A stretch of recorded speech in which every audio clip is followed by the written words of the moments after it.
है director circle. तो next heading हमारी हो जाएगी डायरेक्टर सर्कल।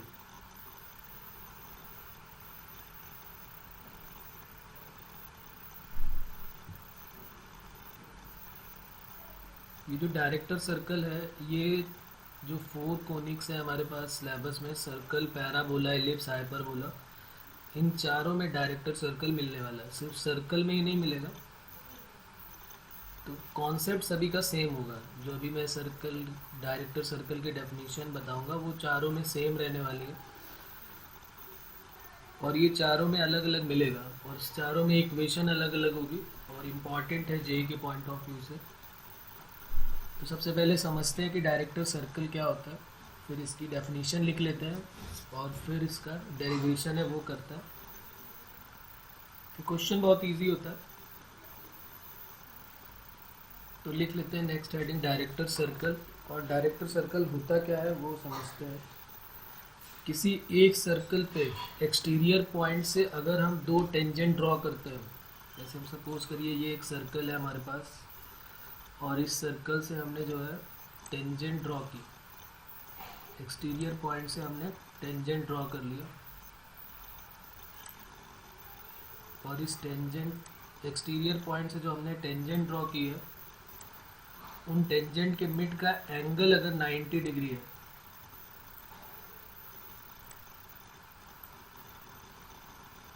तो उस पॉइंट P का जो लोकस होगा वो डायरेक्टर सर्कल होगा। जैसे सपोज करिए ये कोई पॉइंट है हमारे पास, यहाँ से हमने इस पॉइंट से इस पे एक ये टेंजेंट ड्रॉ किया और एक टेंजेंट ये ड्रॉ किया, तो ये एंगल अगर 90 डिग्री है, तो इस पॉइंट P का जो लोकस है वो डायरेक्टर सर्कल होगा।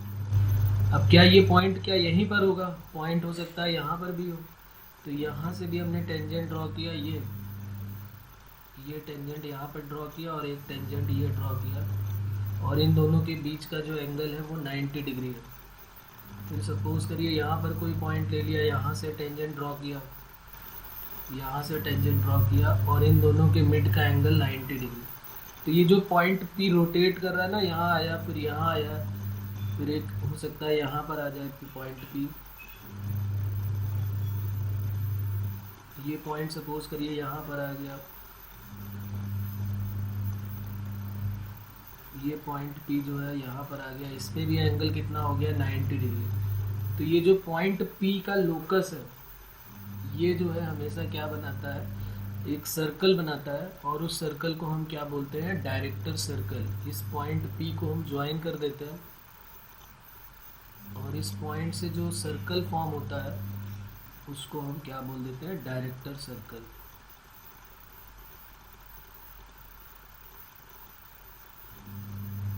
ओके, बात क्लियर है यहाँ तक सबको?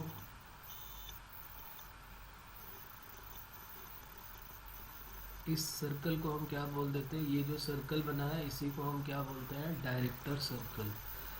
तो किसी पॉइंट P से अगर हम एक्सटीरियर पॉइंट P से एक टेंजेंट ड्रॉ करते हैं, दो टेंजेंट ड्रॉ करते हैं, तो उन दोनों के मिड का एंगल अगर 90 डिग्री है, तो वो पॉइंट कहीं पर भी हो सकता है, तो उस पॉइंट P का जो लोकस होगा वो हमेशा डायरेक्टर सर्कल होगा। लिख लेते हैं इसकी definition. locus of point of intersection of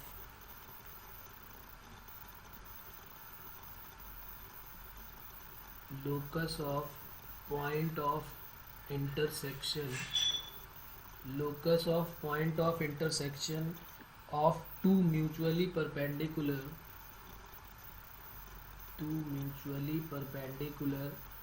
tangents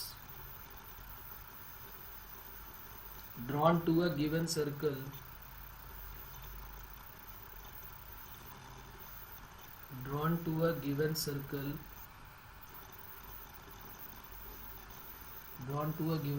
is called the director circle.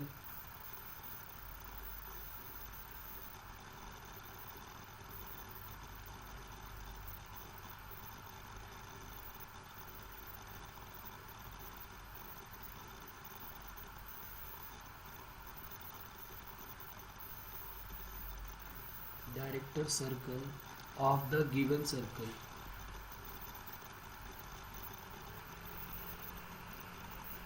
ठीक है ना, डेफिनेशन क्लियर है। किसी पॉइंट एक्सटीरियर पॉइंट पी से अगर सर्कल पे हम टेंजेंट ड्रॉ करते हैं और उन टेंजेंट के बीच का एंगल 90 डिग्री है, तो ऐसे सर्कल को हम क्या बोल देते हैं, उस पॉइंट पी का जो लोकस बनेगा, उस पॉइंट पी के लोकस से जो सर्कल बनने वाला है, उस सर्कल को हम क्या, अब जैसे मैंने बोला कि ये चारों में काम आना है, तो पैराबोला में भी किसी एक्सटीरियर पॉइंट से दो टेंजेंट ड्रॉ करो तो उस पॉइंट पी का लोकस पैराबोला का डायरेक्टर सर्कल हो जाएगा।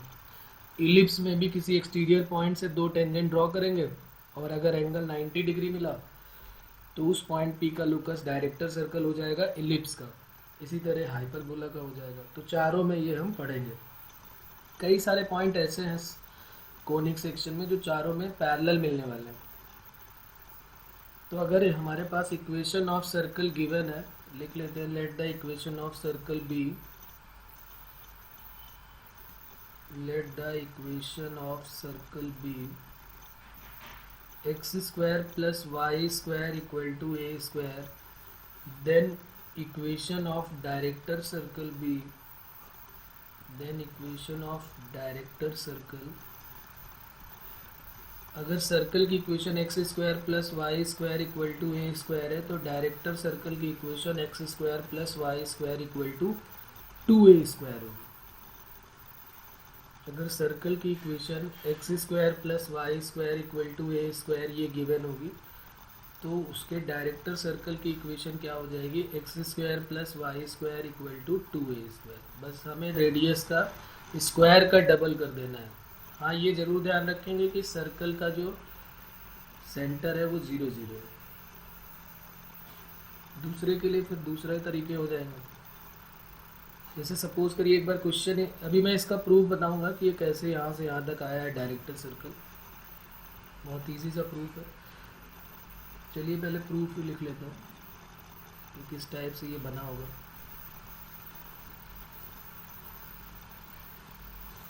इक्वेशन ऑफ सर्कल हमको गिवन है, इक्वेशन ऑफ डायरेक्टर सर्कल हमको बताना है। तो देखिए, एक तो मेथड है जो सिर्फ सर्कल में काम आएगा और एक मेथड है जो चारों कोनिक्स में काम आने वाला है, जो पैराबोला, इलिप्स, हाइपरबोला, क्योंकि उसमें तो सर्कल का कॉन्सेप्ट लगेगा नहीं।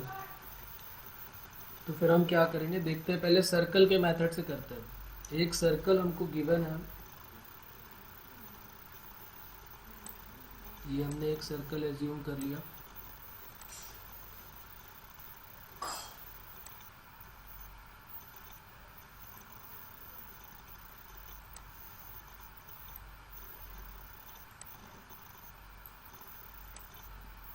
किसी भी एक्सटीरियर पॉइंट P से हम इस पर एक टेंजेंट ड्रॉ करते हैं।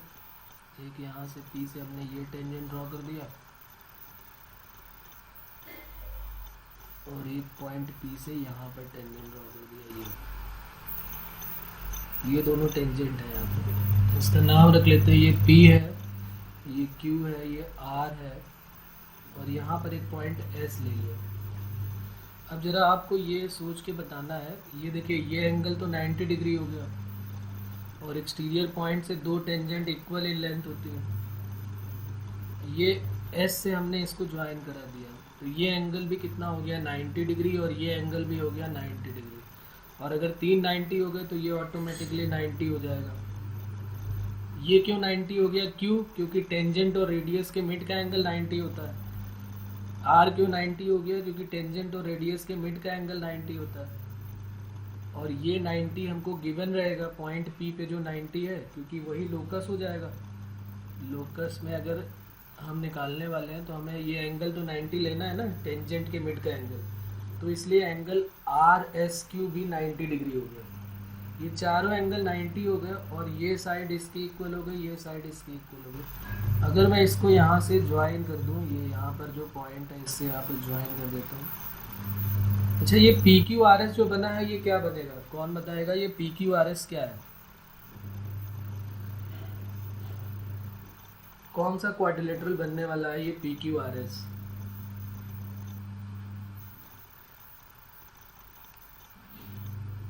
सोचो और बताओ, PQRS कौन सा क्वाड्रिलेटरल बनेगा? रेक्टेंगल है, स्क्वायर है,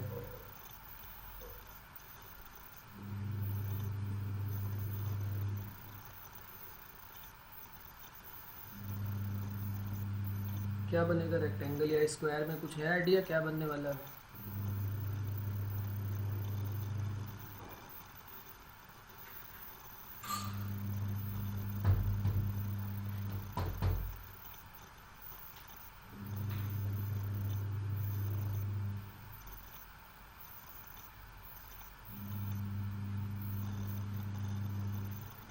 रेक्टेंगल बनेगा। और सोचो, दो ट्रायंगल में आप सिमिलैरिटी पढ़ चुके हैं, आप कॉन्ग्रुएंसी पढ़ चुके हैं। आप सोचे थोड़ा सा फिर बताएं, शेप देख के ना बताएं, थोड़ा सा दिमाग लगाएं। तो ये कौन सा ट्रायंगल बनने वाला है, सॉरी कौन सा क्वाड्रिलेटरल बनने वाला है?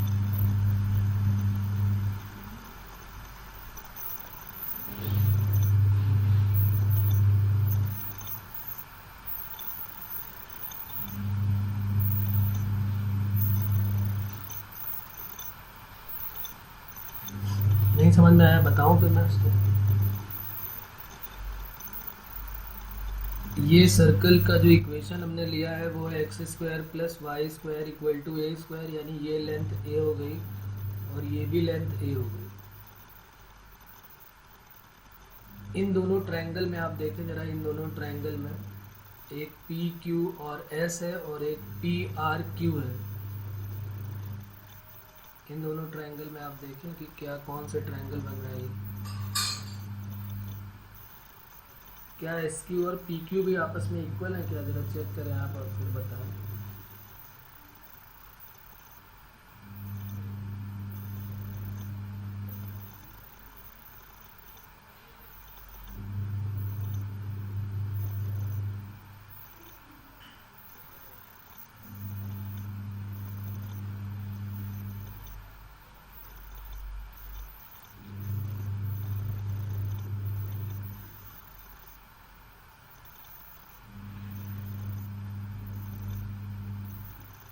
नहीं, किसी को आइडिया नहीं हो रहा है क्या है ये? ओके, रोम्बस बन गया।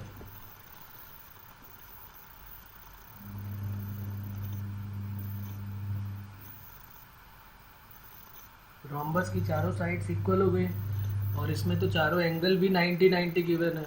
अगर आपने रोम्बस समझ लिया कि ये भी साइड ए है और ये भी साइड ए है, तो चारों साइड अगर इक्वल हो गई और एंगल भी 90-90 हो गया, तो फिर ये रोम्बस हो जाएगा कि स्क्वायर बन जाएगा?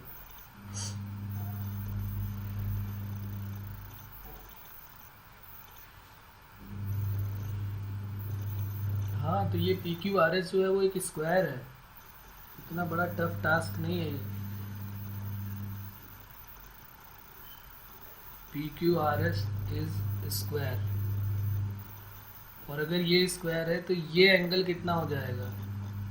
दोनों साइड्स अगर ए और ए इक्वल हो गई तो ये 45 डिग्री हो जाएगा और ये कितना हो जाएगा? ये भी 45 डिग्री हो जाएगा। एक ट्रायंगल में, in triangle P Q S में अगर पी क्यू और क्यू एस जो है वो इक्वल है तो एंगल जो है वो आपस में इक्वल हो जाएंगे, अपोजिट साइड्स वाले।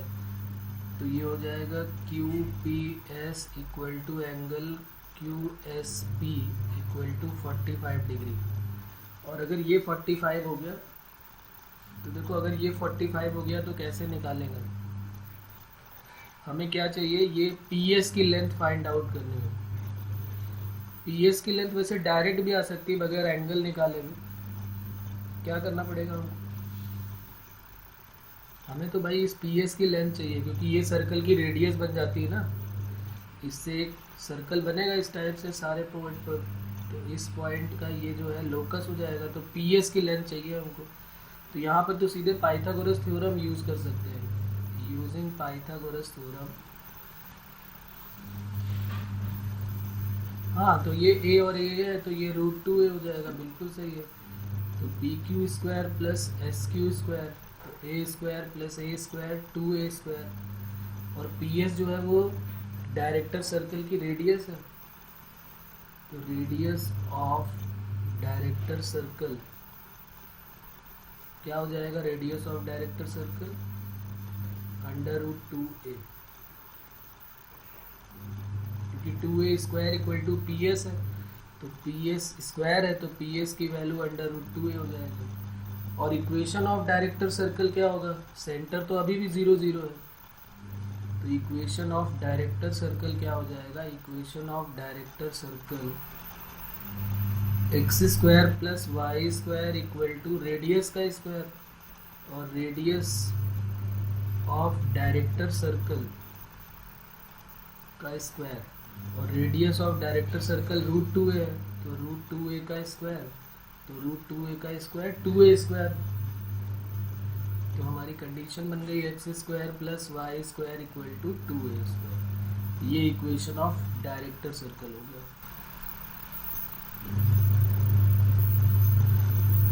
तो ये इसका डेरिवेशन हो गया कि अगर सर्कल जो है वो X square plus Y square equal to 2a square है तो उसका director circle x square plus Y square equal to 2a square हो जाएगा। अगर सर्कल की रेडियस a स्क्वायर है, a है, तो उसका डबल कर देना, उसके स्क्वायर का डबल कर देना। ओके, इसमें कोई प्रॉब्लम किसी को? प्रूफ इतना खास इंपॉर्टेंट नहीं है। प्रूफ से अच्छा हम याद रखेंगे कि जब भी हमें सर्कल की इक्वेशन गिवन होगी X square plus Y square equal to 3 और उसके डायरेक्टर सर्कल की इक्वेशन निकालनी है तो x square plus Y square equal to double कर देंगे आप, तो 3 2 जा क्या हो जाएगा 6, तो x square plus Y square equal to 6।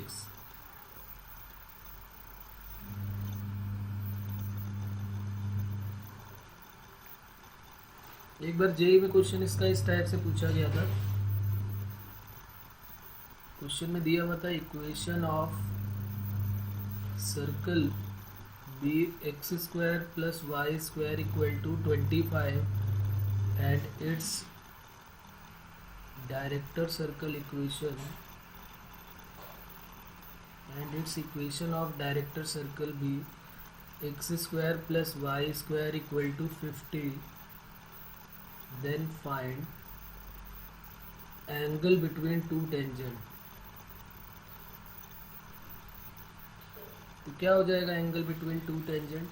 अगर सर्कल की equation x square plus Y square equal to 25 है, उसके डायरेक्टर सर्कल की equation x square plus Y square equal to 50 है, तो टेंजेंट के मिड का एंगल क्या होगा?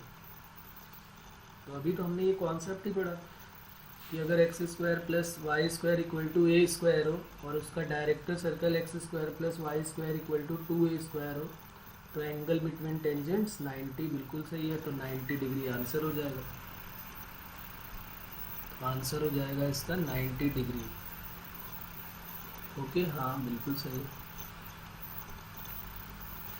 अब देखिए इसका जो मेथड दूसरा वाला है जो सभी में काम आने वाला है, तो सेकेंड मेथड करके लिख लेते हैं, वो सबके कॉन्सेप्ट इसी से बनने वाले हैं, सेकेंड मेथड से।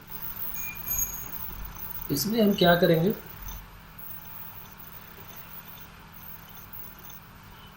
हमारे पास सर्कल की इक्वेशन गिवन है, इक्वेशन ऑफ गिवन सर्कल वो है X square plus Y square equal to A square. अगर मैं पूछूं कि इसकी टेंजेंट की इक्वेशन क्या होगी, जैसे अभी मैंने बोला ना कि टेंजेंट की इक्वेशन की ज़रूरत पड़ेगी हमको, तो equation of tangent in slow form. Slow form में क्यों यूज़ कर रहे हैं, क्योंकि हमारे पास एंगल 90 डिग्री गिवन है, 90 डिग्री एंगल गिवन है, तो इसका मतलब थीटा गिवन है, और थीटा गिवन है तो m equal to tan theta होता है, तो m के टर्म में ले लेंगे और जहाँ पे m दिखाई देगा वहाँ पे टेन थीटा थीटा 90 पुट कर देंगे। तो इसलिए हमने इक्वेशन ऑफ टेंजेंट जो है वो स्लो फॉर्म में लिख लिया। Equation of tangent slope form में क्या होगी बताओ भाई, equation of tangent slope form में अगर सर्कल की इक्वेशन ये y equal to m x, हाँ y equal to m x plus minus a under root 1 plus M square. बिल्कुल सही है, good. y equal to m x plus minus दोनों होता है, हमने प्लस ले लिया, a under root 1 plus M square. अब जरा यहाँ पर देखना, ये कॉन्सेप्ट इंपॉर्टेंट है, कई जगह काम आएगा ये। हमने क्या किया, y माइनस एम एक्स को वन साइड किया और a times under root 1 plus M square कर दिया। और हमें इस पॉइंट P का लोकस फाइंड आउट करना है जिसके कोऑर्डिनेट हमने x और y लेट कर लिए। स्क्वायरिंग कर देते हैं बोथ साइड। जैसे आप स्क्वायरिंग करोगे बोथ साइड तो ये हो जाएगा y माइनस एम एक्स का whole square a square 1 plus M square. Square open कर देते हैं, a माइनस बी का होल स्क्वायर ए स्क्वायर तो y square plus M square x square 2mxy a square plus a square M square. अब जरा इसमें m में quadratic बनाते हैं। m वाले सारे टर्म को वन साइड करते हैं तो M square x square minus A square M square minus 2mxy plus Y square minus A square equal to 0। M square common ले लेते हैं तो एक्स स्क्वायर माइनस ए स्क्वायर 2xy के साथ ये m हो जाएगा और ये कांस्टेंट की तरह ट्रीट होगा वाई स्क्वायर माइनस ए स्क्वायर। ये जो क्वाड्रेटिक है ये m के टर्म में क्वाड्रेटिक बन रही है। This is quadratic equation in m। अगर कोई क्वाड्रेटिक m के टर्म में बनती है, अगर कोई quadratic a x square plus b x plus c होते हैं तो इसके दो रूट्स होते हैं ना, अल्फा और बीटा, x की दो वैल्यूज होती हैं। तो अगर quadratic a m square plus b m plus c के टर्म में बन रही है तो उसके दो रूट्स हमने m1 और m2 ले लिए। तो इसके दो रूट्स क्या हो जाएंगे, let the roots are m1 and m2। हमने m1 और m2 इसके दो रूट्स ले लिए और फॉर्मूला अप्लाई कर दिया, सम ऑफ द रूट्स और प्रोडक्ट ऑफ द रूट्स। तो हम सिर्फ प्रोडक्ट ऑफ द रूट्स ले रहे हैं। क्यों ले रहे हैं अभी समझ में आएगा कि प्रोडक्ट ऑफ द रूट्स हमारे क्यों काम का है। Product of the roots alpha into beta क्या होता है, c अपॉन है। यहाँ पर पहले फॉर्मूला लिख देता हूँ मैं, product of the roots alpha into beta c upon a होगा। ये पूरा का पूरा a का काम करेगा, ये पूरा b का काम करेगा और ये c का। तो alpha into beta c upon है, और अल्फा का मतलब m1 और बीटा का मतलब m2। c की वैल्यू क्या है, वाई स्क्वायर माइनस ए स्क्वायर, और a की वैल्यू क्या है, एक्स स्क्वायर माइनस ए स्क्वायर। अब कौन मुझे बताएगा कि m1 m2 की वैल्यू किसकी इक्वल होगी। m1 इंटू m2 क्या होगा, अगर दो टेंजेंट के मिड का एंगल 90 डिग्री है, एक का स्लोप m1 है और एक का स्लोप m2 है और इनके बीच का एंगल 90 डिग्री है, तो हमने क्या है, स्ट्रेट लाइन में ऐसा कोई कॉन्सेप्ट पढ़ा था क्या कि अगर दो लाइन को हमें परपेंडिकुलर प्रूफ करना हो तो बिल्कुल सही है, m1 m2 क्या हो जाता है, -1 के इक्वल। ये याद रखे आप सभी लोग कि m1 इंटू m2 क्या होता है, -1 की इक्वल, क्योंकि लाइन जो है वो एक दूसरे के परपेंडिकुलर है। तो -1 equal to y square minus A square upon x square minus a, cross multiply कर दिया, वाई स्क्वायर माइनस ए स्क्वायर और एक्स और वाई को वन साइड कर दिया तो x square plus Y square a square plus a square मिलके क्या बन जाएगा, 2a स्क्वायर। ये बन गया equation of director circle, x square plus Y square equal to, कोई भी टेंजेंट की इक्वेशन हम लेंगे, चाहे वो पैराबोला की होगी, एलिप्स की होगी, हाइपरबोला की होगी, ऐसे ही करना है हमको। m में क्वाड्रेटिक बनानी है और m में क्वाड्रेटिक बनने के बाद m1 इंटू m2 ही लेना है, m1 प्लस m2 की हमें ज़रूरत ही नहीं है। m1 इंटू m2 जैसे ही आप करेंगे और -1 रख देंगे तो हमें लोकस मिल जाएगा। तो equation of director circle x square plus Y square equal to 2a square हो गया। कोई प्रॉब्लम इसमें किसी को बताइए भाई।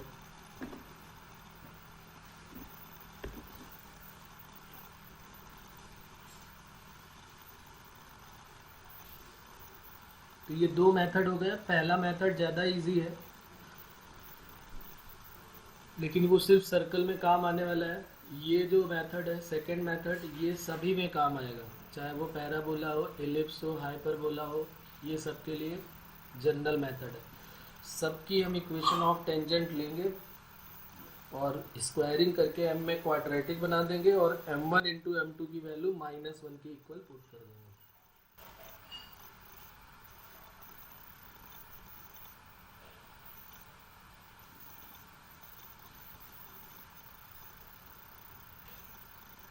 यहाँ तक कोई प्रॉब्लम बच्चों?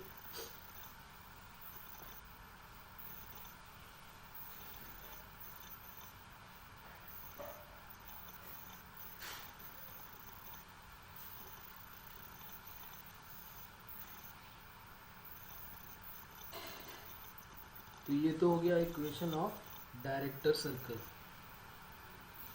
अब आगे बात करते हैं। फिर यहाँ तक कर लिया सबने?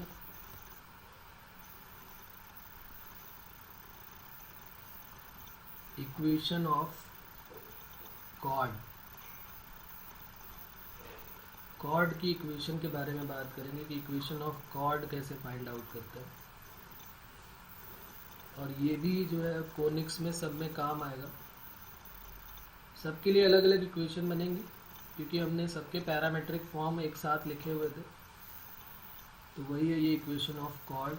इक्वेशन ऑफ कॉर्ड का मतलब क्या हुआ? एक सर्कल हमको गिवन होगा, उस सर्कल के 2 पॉइंट को ज्वाइन कराएंगे जो सेंटर से पास नहीं हो रहा होगा, तो उससे हमारी क्या मिल जाएगी? कॉर्ड मिल जाएगी।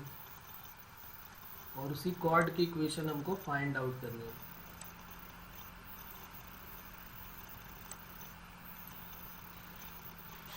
अब जरा बताओ, सर्कल के 2 पॉइंट हमें लेट करने हैं। हम क्या क्या पॉइंट लेट करें?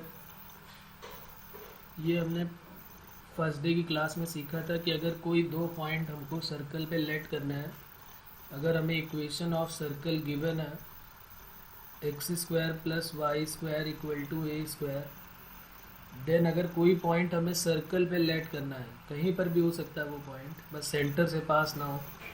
जैसे सपोज करिए ये पॉइंट है, एक ये ए हो गया और ये बी, तो ये ए बी हो गई ना कॉर्ड। इसमें पहली हेडिंग भी साथ में लिख लेंगे, इसको बोलते हैं parametric form. Equation of chord किसमें है? Parametric form.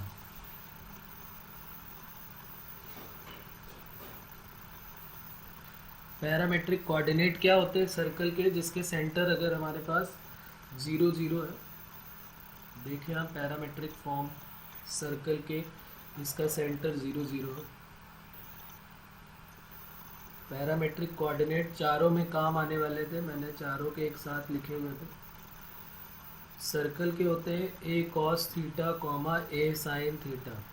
अब यहाँ पर 2 पॉइंट है, तो हमने दोनों पॉइंट अलग अलग लेट कर लिए। a cos alpha, a sin alpha, और b के टर्म में हम क्या लेंगे? a cos beta, a sin beta. अब इक्वेशन ऑफ कॉर्ड निकालनी है जिसके 2 पॉइंट के कोऑर्डिनेट हमको पता है, x1 y1 और x2 y2।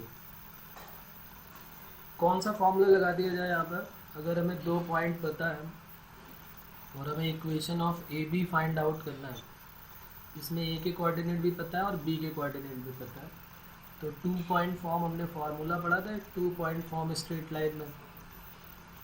इक्वेशन का क्या होता था formula? y - y1, y2 - y1, x2 - x1 और इंटू x - x1। तो y - y1 की वैल्यू क्या हो जाएगी? a sin alpha, y2 - y1, a sin beta a sin alpha, divided by x2 - x1, a cos beta a cos alpha, और into x - x1 की value क्या है? a cos alpha.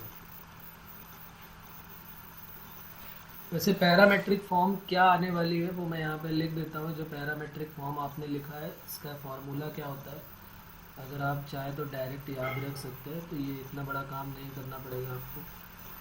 x cos α/2 plus y sin α+β/2 equal to a cos of α - β/2। ये equation of cord होती है parametric form में। ठीक है। और नहीं तो फिर ये हमारे पास मेथड है, ये हम उसका प्रूफ ही कर रहे हैं।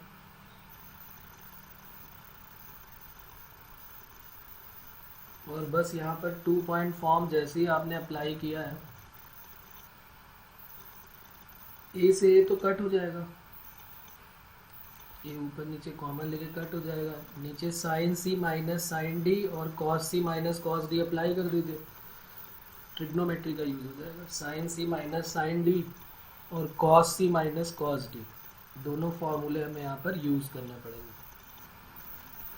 y minus A sine alpha equal to sine C minus sine D क्या होता है, 2 cos C plus D by 2 sine C minus D by 2 divided by cos C minus cos D minus 2 sine C plus D by 2 into sine C minus D by 2।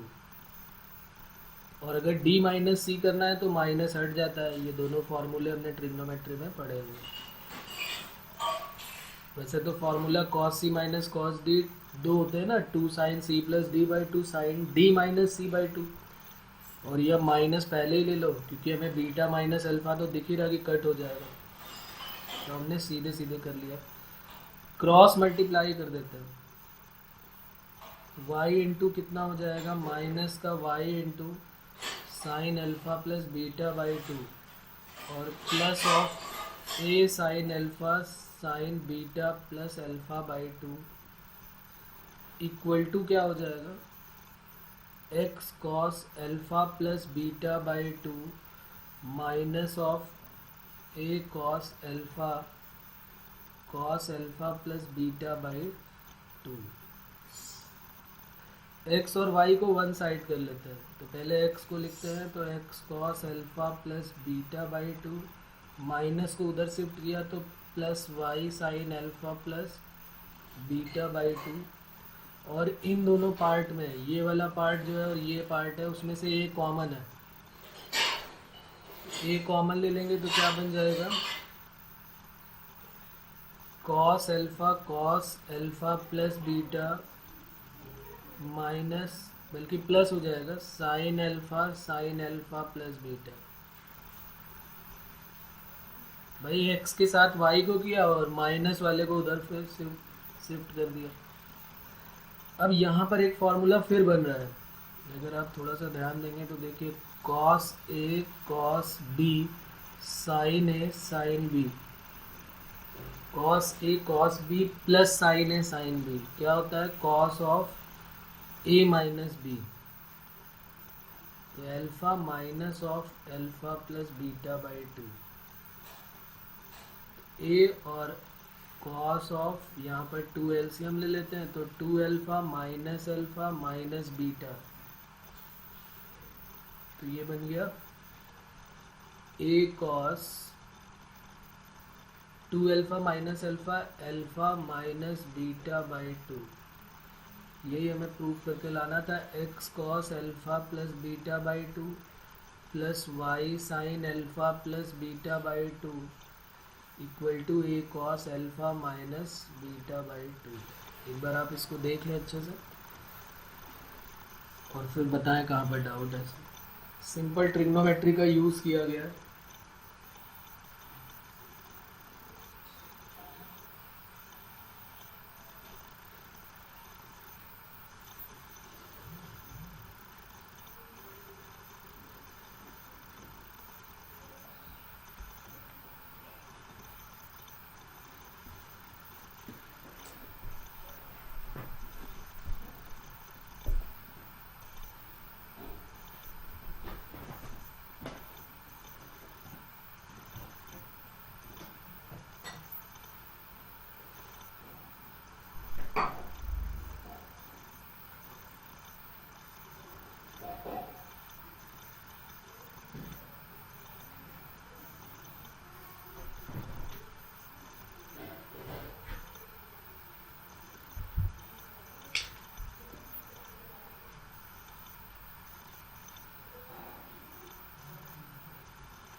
Okay, तो 2 point form लगा के equation of chord का ये formula बन जाएगा। Alpha beta की value question में given होगी और सर्कल की रेडियस भी गिवन होगी, तो 2 पॉइंट फॉर्म लगा देंगे आप, आंसर आ जाएगा। फिर एक और है जेई के पॉइंट ऑफ व्यू से इम्पॉर्टेंट, कॉर्ड से related, cord of contact.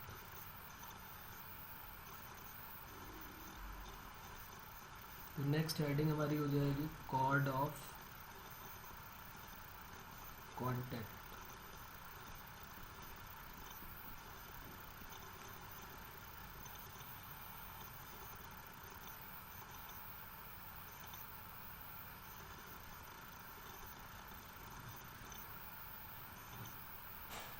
Contact का मतलब क्या है? कॉर्ड तो हमें पता है कि सर्कल की कॉर्ड होगी, लेकिन कॉर्ड ऑफ कॉन्टैक्ट का क्या मीनिंग है वो देख लेते हैं। देखिए, किसी एक्सटर्नल पॉइंट से जब हम दो टेंजेंट ड्रॉ करते हैं, कॉर्ड ऑफ कॉन्टैक्ट क्या है उसके बारे में बात करते हैं थोड़ी सी।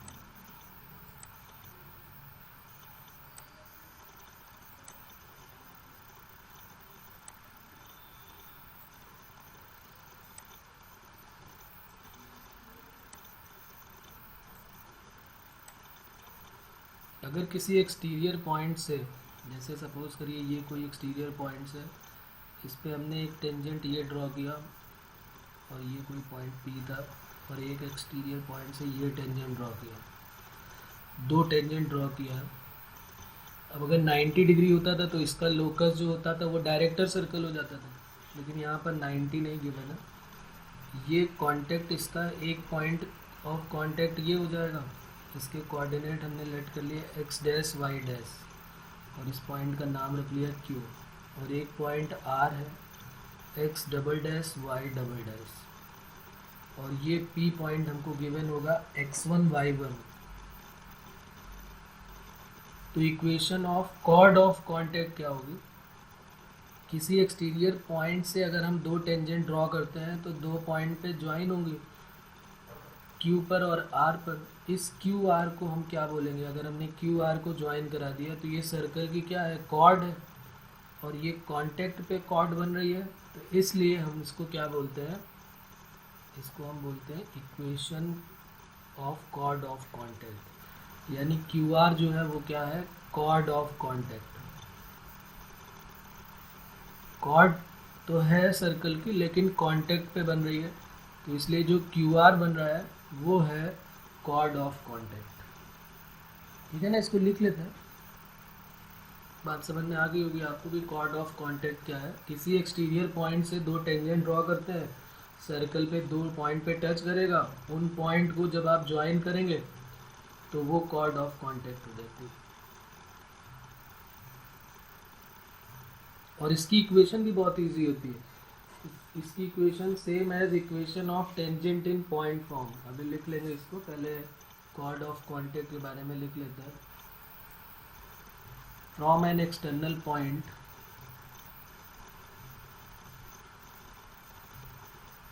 from an external point, two tangent can be drawn.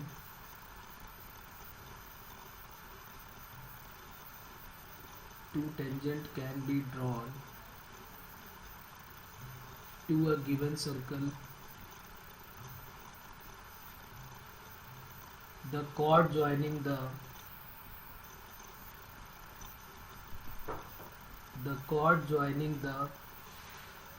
point of contact of the chord joining the point of contact of the two tangent is called chord of contact.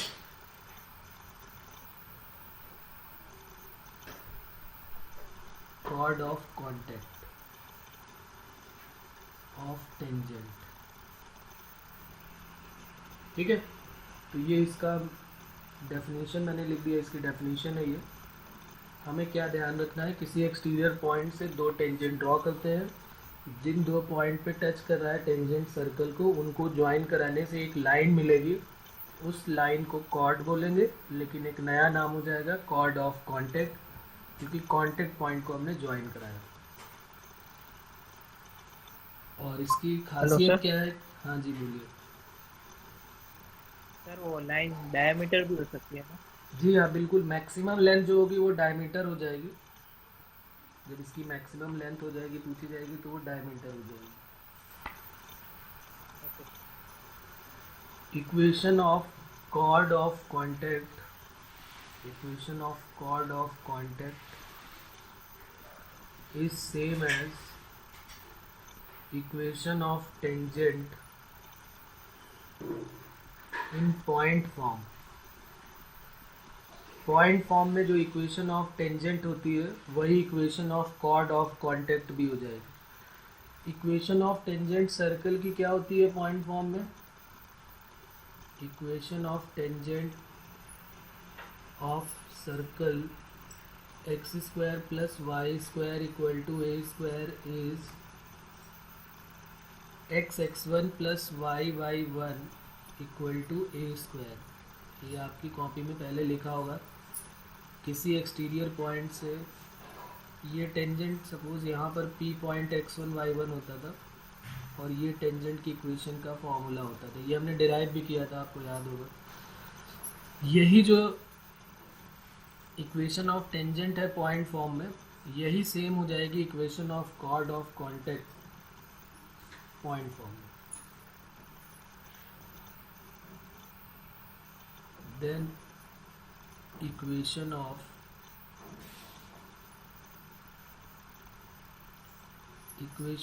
chord of contact is x1 plus y1 equal to A square. ये formula हो जाएगा equation of chord of contact का। एक कोई point हमको p x1 y1 given होगा, और उस गिवन पॉइंट से हम सीधे सीधे क्या करेंगे, सर्कल की इक्वेशन से रेडियस मिल जाएगी। और पॉइंट हमको पता है, तो जो इक्वेशन ऑफ टेंजेंट होगी, सिर्फ नाम इसका अलग हो गया, equation of chord of contact है ये वही सेम इक्वेशन ऑफ टेंजेंट। अब थोड़ा सा अजीब लगेगा कि भाई ये अलग क्यों नहीं बन रही इक्वेशन, जबकि यहाँ पर तो point x dash y dash given थे, लेकिन यहाँ पर ही तो ये सेम बन रही है, x1 प्लस वाई वन। तो प्रूफ भी इसका बहुत इजी है, चाहे तो आप इसका देख सकते हैं प्रूफ में हम क्या करेंगे। देखो यहाँ पर इस पॉइंट P से अगर हम इसका नाम PQ रख लें, ये PQ की इक्वेशन निकालोगे और PR की निकालोगे, तो इक्वेशन जो आएंगी PQ और PR की, वो x डैश और y डैश और x डबल डैश और y डबल डैश के फॉर्म में मिलेंगी। देखो मैं बता देता हूँ, बहुत इजी सा 2 लाइन का प्रूफ है, क्योंकि इसमें डाउट आ जाता है कि भाई ये सेम क्यों बन रही है। बहुत इजी सा प्रूफ है इसका भी।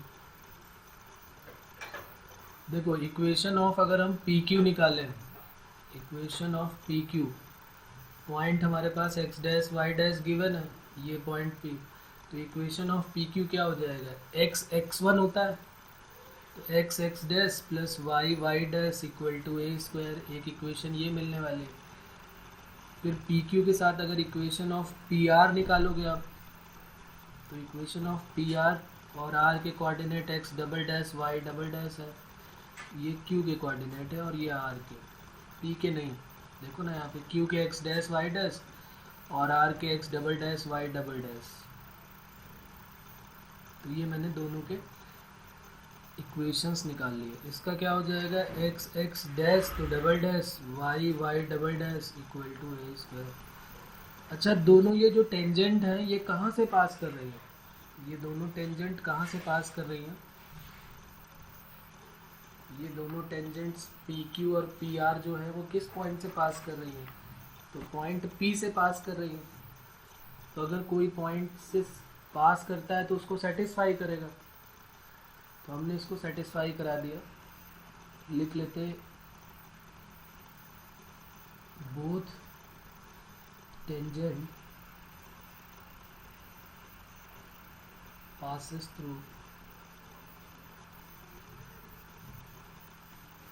point P x1 y1, then put x equal to x1 and y equal to y1। जब इस इक्वेशन में हम रखेंगे तो जो इक्वेशन हमारी है वो क्या बन जाएगी? देखो पहली वाली जो इक्वेशन है वो क्या बनने वाली है?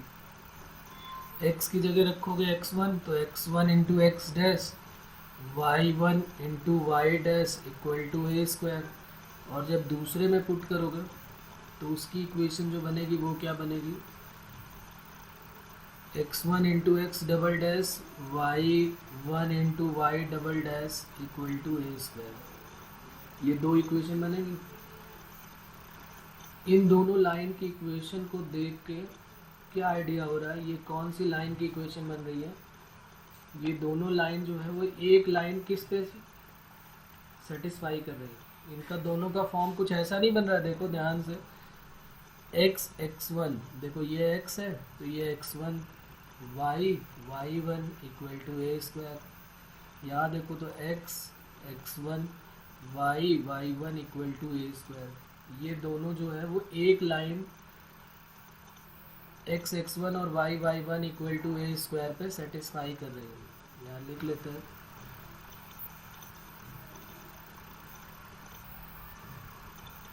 Point T x dash y dash, चाहिए टी नहीं, इसका नाम क्या है क्यू, एंड आर जो है x double dash y double dash lie on the line. कौन से लाइन पे लाई कर रही हैं?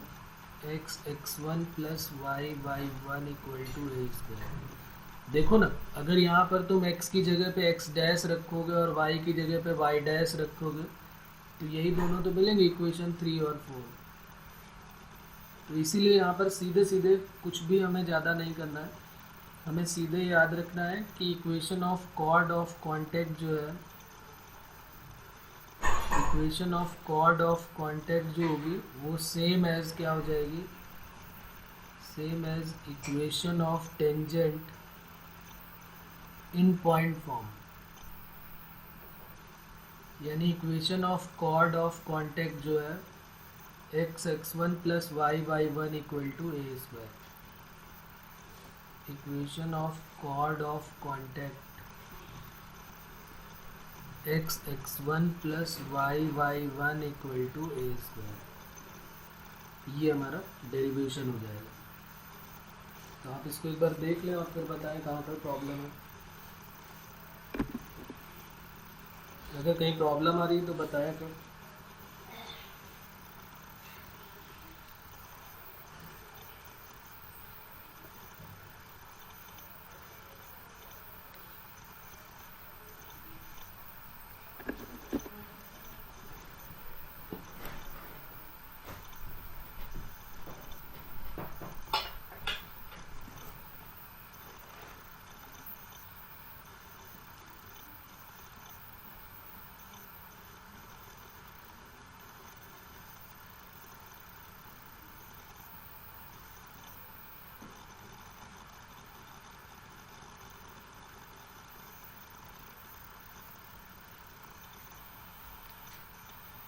देखिए प्रूफ हमारे लिए, मैं इसको आपको बता देता हूँ, प्रूफ हमारे लिए इतना खास इम्पॉर्टेंट नहीं है।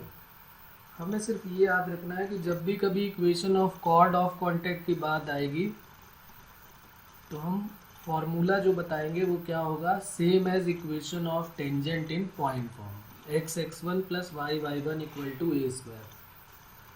हमें सिर्फ इतना ध्यान रखना है, और ये सभी में मिलेगा, चारों में मिलेगा, कोनिक्स में, पैराबोला में मिलेगा, एलिप्स में मिलेगा, हाइपरबोला में मिलेगा।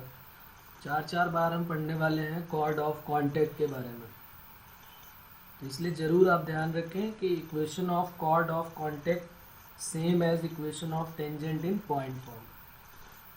कॉर्ड ऑफ कांटेक्ट क्या होता है? किसी भी एक्सटीरियर पॉइंट पे जब कोनिक्स में दो टेंजेंट ड्रॉ करते हैं तो जहाँ पर पॉइंट ऑफ कांटेक्ट मिलता है उनको ज्वाइन करने वाली जो लाइन होती है उसी को हम कॉर्ड ऑफ कांटेक्ट बोल देते हैं। फिर एक कॉर्ड का और एक है फॉर्मूला, वो भी देख लेते हैं, वो भी कोनिक्स में चारों में काम आने वाला है। Chord bisected at given point, equation of chord bisected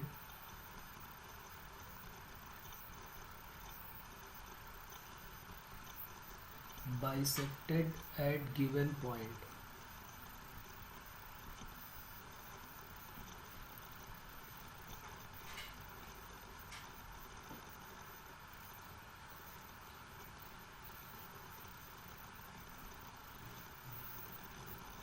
equation of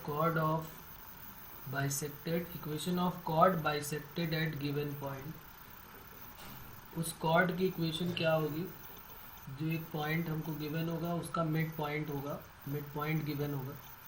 जैसे यहाँ पर मैं बना देता हूँ डायग्राम इसको, और इसका फॉर्मूला पहले लिख देता हूँ, फिर देखते हैं कहाँ से मिला है।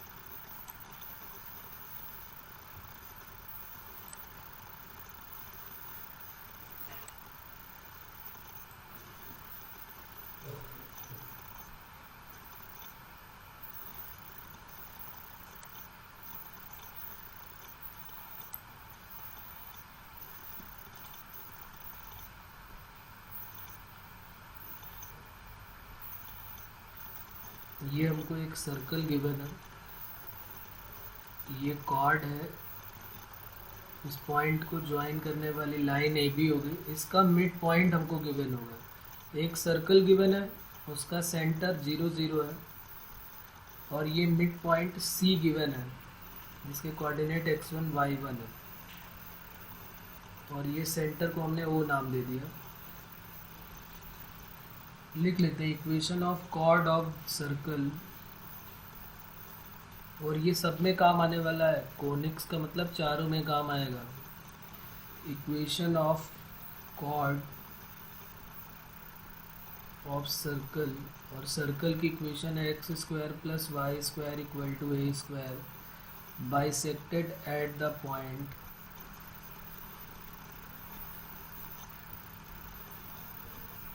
x1 y1 is given by t = s1। अब t और s1 क्या है? ये पहले की बातें हैं, पहले कर चुके हैं हम। t का मतलब टेंजेंट होता है, इक्वेशन ऑफ टेंजेंट, और s1 भी आपको याद होगा कि s1 कैसे निकालते हैं। कोई भी कोनिक्स की इक्वेशन गिवन होगी, उसमें जब पॉइंट पुट कर देते हैं तो वो s1 हो जाता है।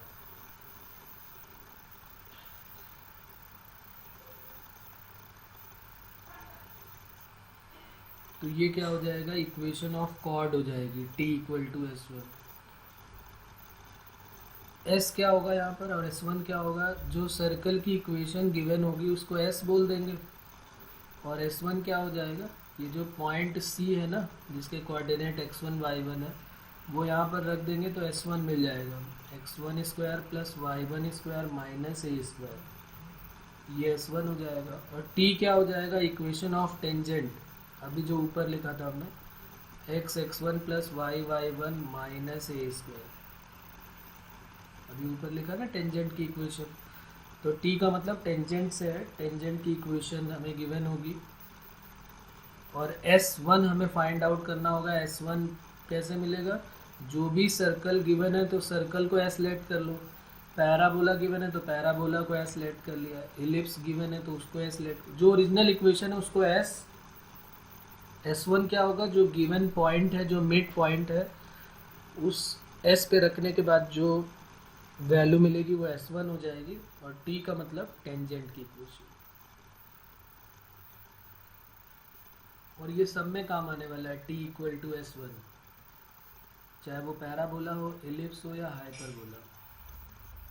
अब देखो t = s1 ये आया कैसे, ये मैं आपको बता देता हूँ शॉर्ट में, ये आपकी ड्यूटी, आप इसको ज़रूर डिराइव करेंगे। एक सर्कल हमको गिवन है, उसका सेंटर 0 0 है और इसका मिड पॉइंट भी हमको गिवन है। ये ए पॉइंट और ये बी पॉइंट है और ये सी पॉइंट है। सर्कल को वो दे दिया हमने, ये x1 y1 है। हमें equation of A B find out करना है। कौन बताएगा कैसे फाइंड आउट करें इक्वेशन ऑफ ए बी? बहुत इजी सा टास्क है ये, क्योंकि हम स्ट्रेट लाइन में तो काफ़ी बड़ा काम कर चुके हैं। हमें इक्वेशन ऑफ ए बी निकालना है और यही डिराइव होके आएगा t equal to s1। t का मतलब क्या आएगा? x1 प्लस y1 माइनस ए स्क्वायर, और s1 का मतलब x1 square plus y1 square minus a. इस टाइप से इक्वेशन बनेगी।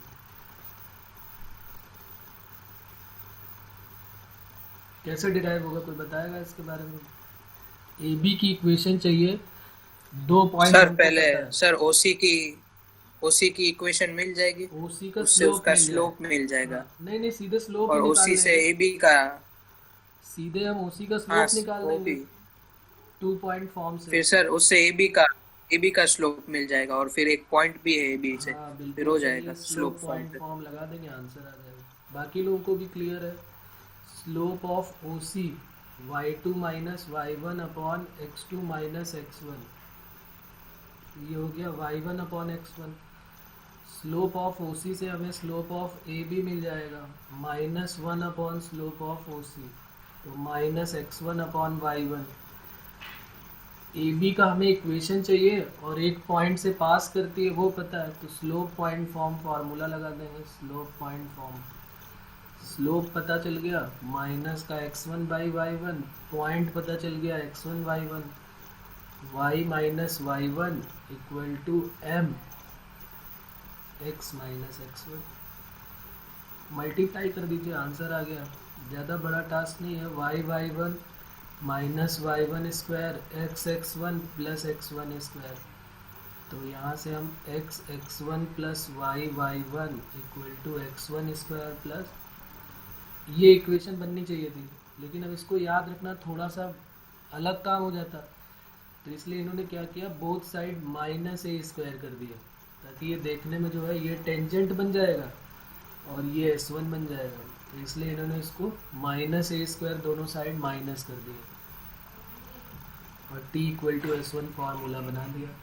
आप चाहे तो ये भी याद रख सकते हैं, x1 plus y1 equal to x1 square plus y1 square, और सबसे बढ़िया काम t इक्वल टू s1, चारों में काम आएगा।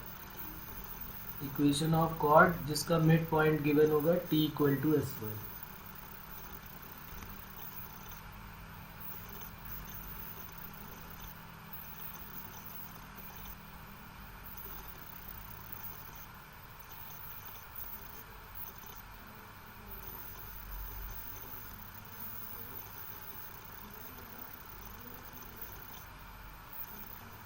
कोई प्रॉब्लम यहाँ तक किसी को?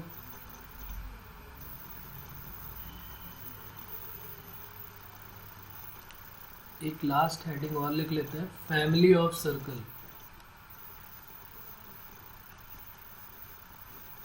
Family of circle, family of line याद होगी सभी को कि फैमिली ऑफ लाइन क्या होती है? याद है सभी को family of line? Family of line में क्या होता था, एक लाइन L1 गिवन है, एक लाइन L2 गिवन है, तो फैमिली ऑफ लाइन का इक्वेशन क्या होता था, किसी को याद है?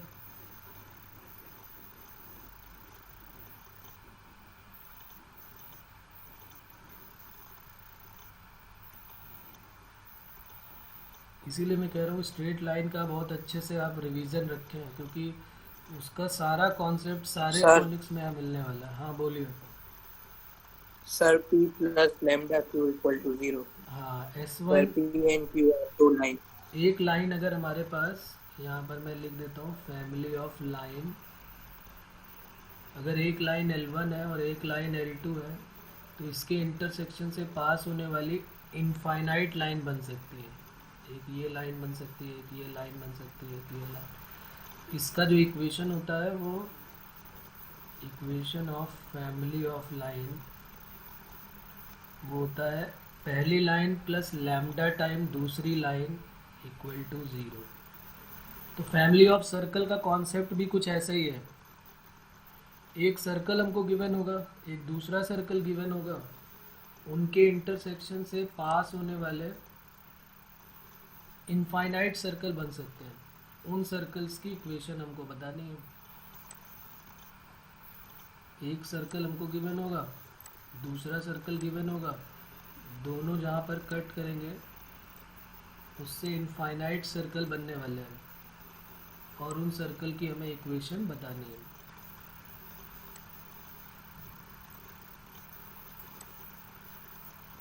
एक सर्कल हमारा ये है, एक दूसरा सर्कल हमने और एज्यूम कर लिया, इनके इंटरसेक्शन से इनफाइनाइट सर्कल पास हो सकता है,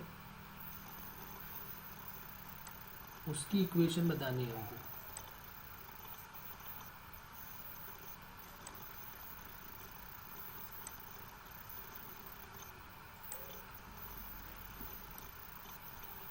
एक सर्कल हमारे पास गिवन होगा, let the equation of circle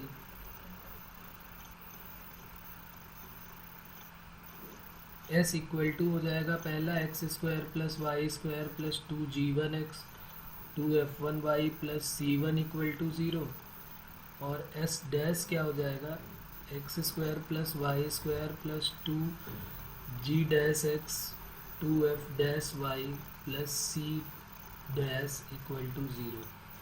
ये एस हो गया, ये एस डैश हो गया। इनके इंटरसेक्शन ए बी से इनफाइनाइट सर्कल पास हो सकते हैं। कौन कौन से देखिए, जैसे ये सर्कल हो गया, एक ये सर्कल पास हो सकता है जो इनके ए बी के इंटरसेक्शन से पास करेगा। इस टाइप से एक सर्कल हो सकता है, या हो सकता है सर्कल इधर से चला जाए, इनके इंटरसेक्शन से पास होने वाले ये सर्कल हो सकता है। इस टाइप से इनफाइनाइट सर्कल बन सकते हैं। तो इसकी जो इक्वेशन है फैमिली ऑफ सर्कल की, जो इक्वेशन होगी, equation of family of circle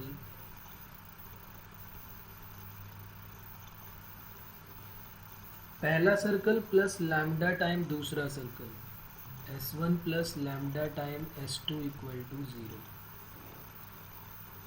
lambda जो है वो कोई भी स्केलर क्वांटिटी, आपको याद होगा कि लैम्डा हम वहाँ पर निकालते थे, वो कह देता था कि सर्कल इस पॉइंट से पास कर रहा है, तो हम क्या करते थे x और x1 की वैल्यू पुट कर देते थे, तो उससे लैम्डा की वैल्यू आ जाती थी, और जैसे ही लैम्डा की वैल्यू आ जाएगी तो इक्वेशन ऑफ सर्कल मिल जाएगा जो इन दोनों सर्कल के इंटरसेक्शन से पास करेगा।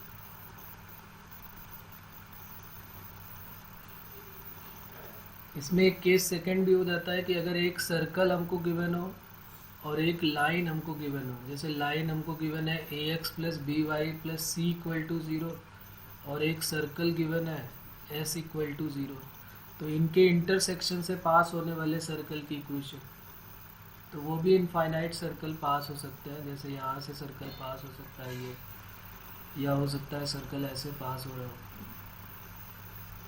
तो इसकी इक्वेशन जो है वो क्या हो जाएगी, इक्वेशन ऑफ सर्कल, बल्कि equation of family of circle, जिसमें एक लाइन पता है और एक पॉइंट पता, एक लाइन पता है और एक सर्कल पता है, sorry, equation of family of circle.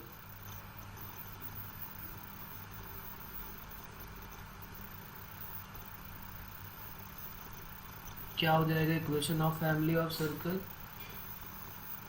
s plus lambda time l equal to 0। s का मतलब सर्कल की इक्वेशन और l का मतलब लाइन की equation, x square plus Y square plus 2gx plus 2fy plus c equal to 0, और line जो है वो ax plus b y plus c, इन दोनों की वैल्यू यहाँ पुट कर देंगे, equation of family of circle मिल जाएगा।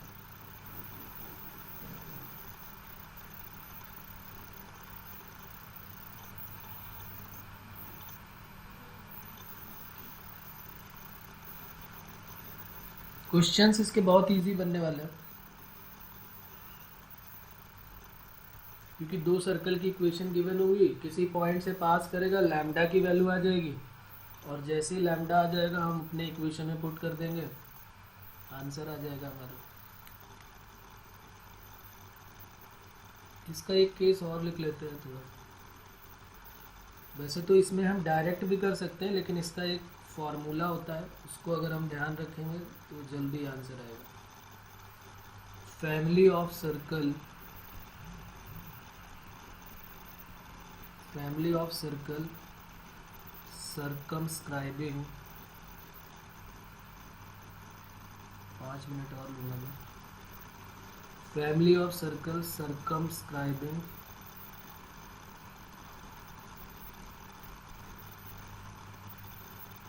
a triangle whose sides are given।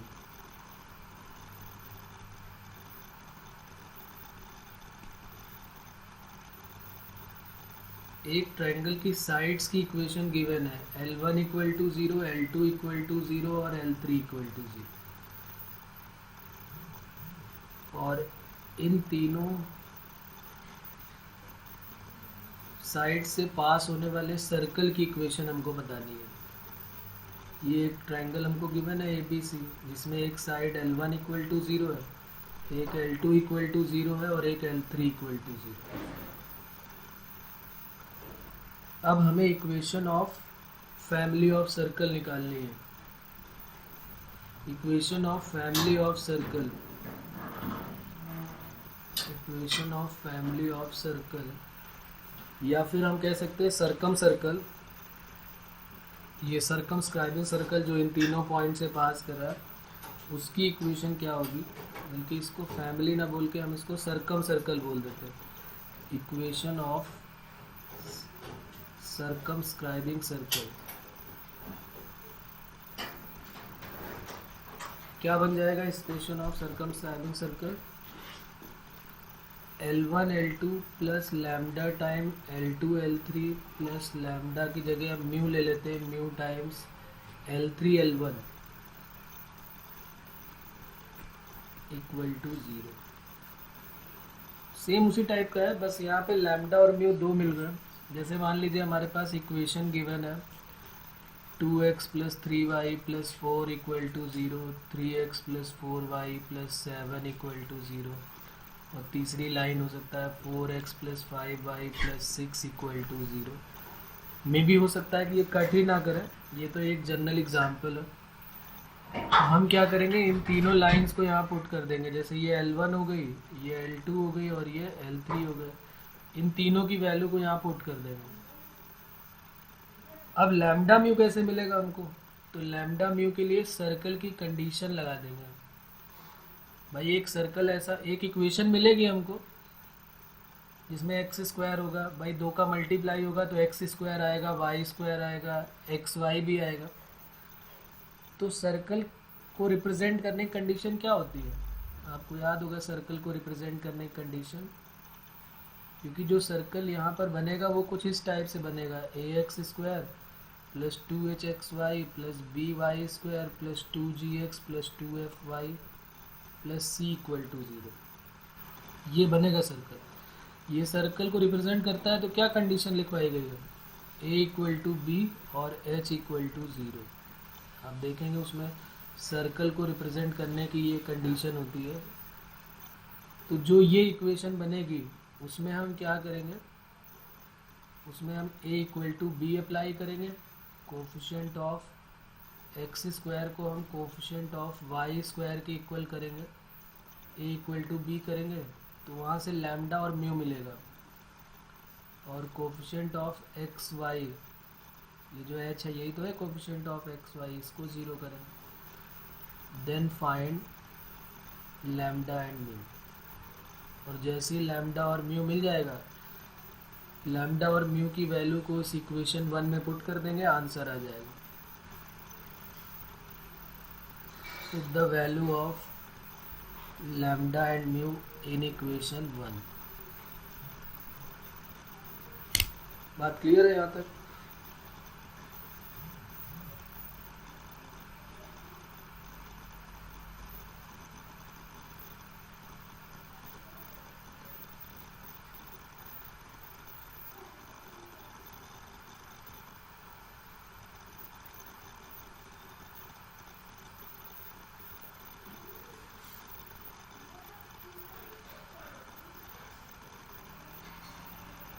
Family of circle हमारे लिए इम्पॉर्टेंट है। पहला सर्कल प्लस लैम्डा टाइम दूसरा सर्कल इक्वल टू 0। और अगर ये सरकम सर्कल की इक्वेशन निकालनी है, रेयर केस में आएगा, बहुत लेंदी कैलकुलेशन होगा इसका, या तो बहुत छोटे से सर्कल गिवन होंगे।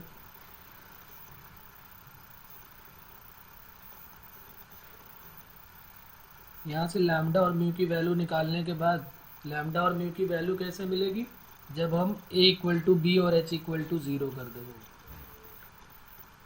और a और b और लैम्डा और म्यू की वैल्यू को इक्वेशन 1 में पुट कर देंगे तो आंसर आ जाएगा हमारा। ठीक है, फिर बाकी नेक्स्ट टाइम पे करते हैं, आज इतना ही करते, ओके।